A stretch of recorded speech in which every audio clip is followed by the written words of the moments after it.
computer, there's a clause in the lease that requires a return on the computer with all of the profit placement, face plates, necessary to the serial numbers attached.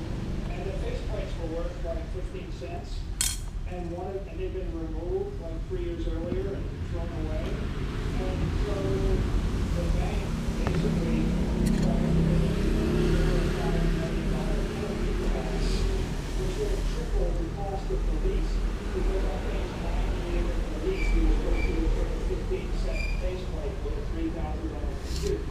So, my caveat is, assuming you know how to do these equity transactions, and assuming you can borrow the money from someone you trust that is not a loan shark, then you should take the path of our agent.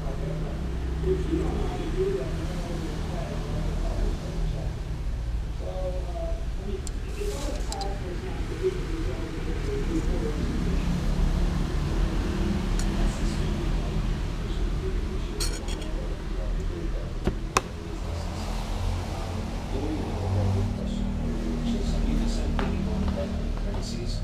Other than the dollar, since you think that they're getting it building faster than I agree, wouldn't it make sense to use all of your businesses abroad, level up on? It's an interesting thought, actually.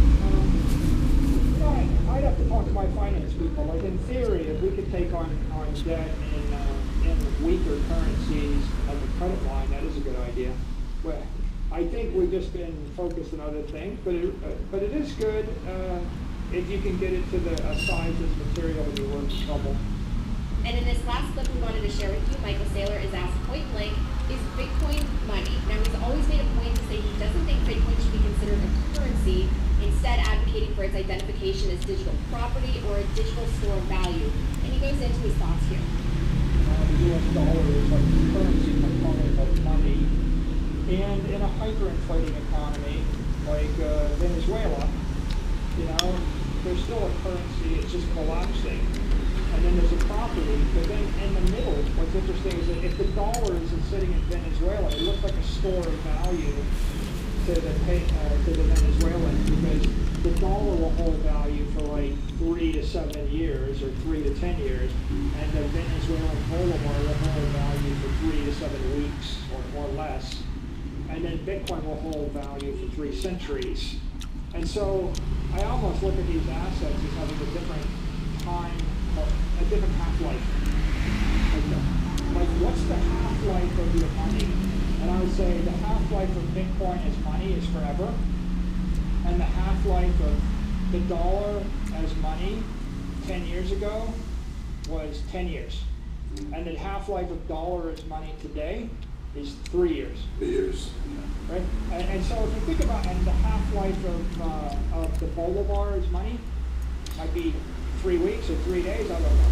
But if we start thinking about these assets in that way, then I think it's kind of helpful, because what you realize is there are very powerful political interests that will designate one asset, and as long as that interest, as long as they exist, as long as the United States exists, they will have some influence. But you don't have to be a victim to what is the word? To the orthodoxy that there can only be one thing as money.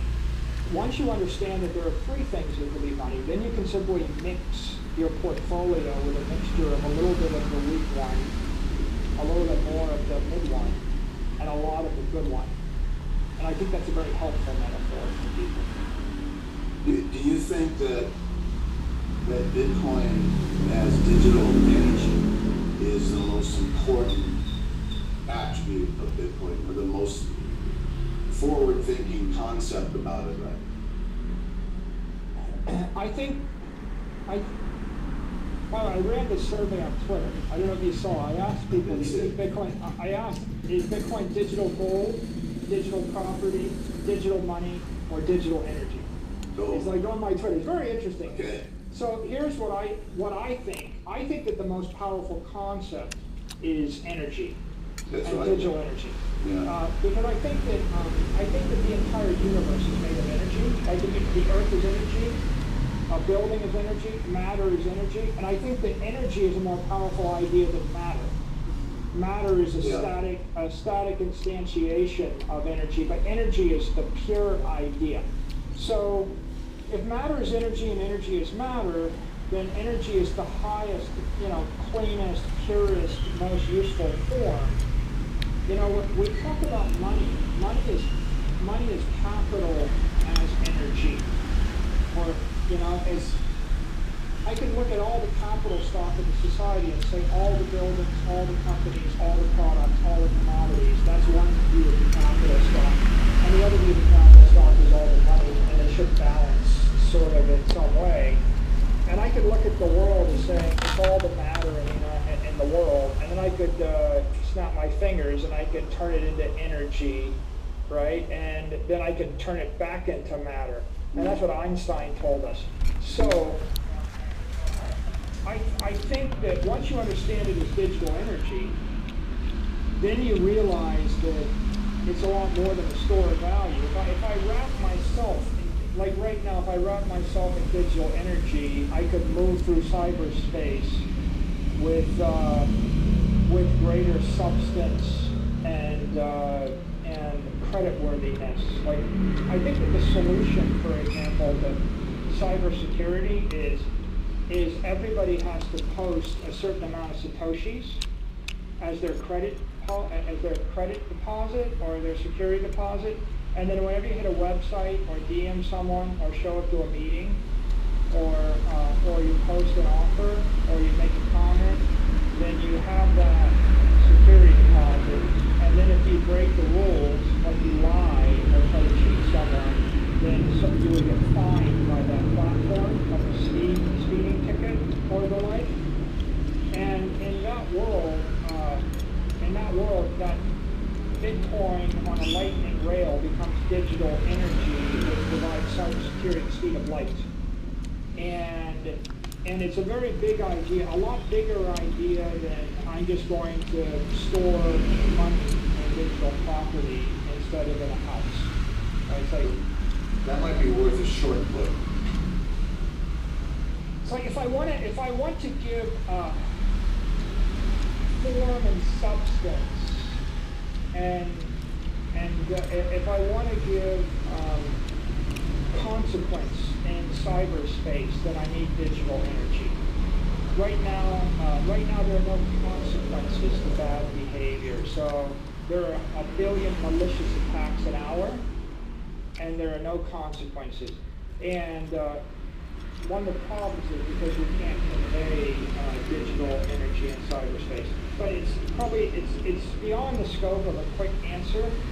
I would say right now, coming back to my survey, most people, like 40%, thought digital gold. That resonated with them. So digital gold is the narrative that the public is ready to embrace. And that would make Bitcoin 10 to 20 times bigger than it is right now.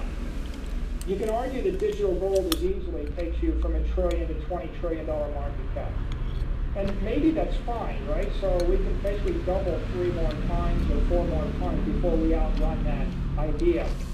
Digital property is the idea that we dematerialize every building and all the land and everything you could possibly own as a store of value. And that's a bigger idea than digital gold. But digital energy, digital money it's even more powerful than digital property, right? It's like all the economic energy. And so that's a more powerful idea.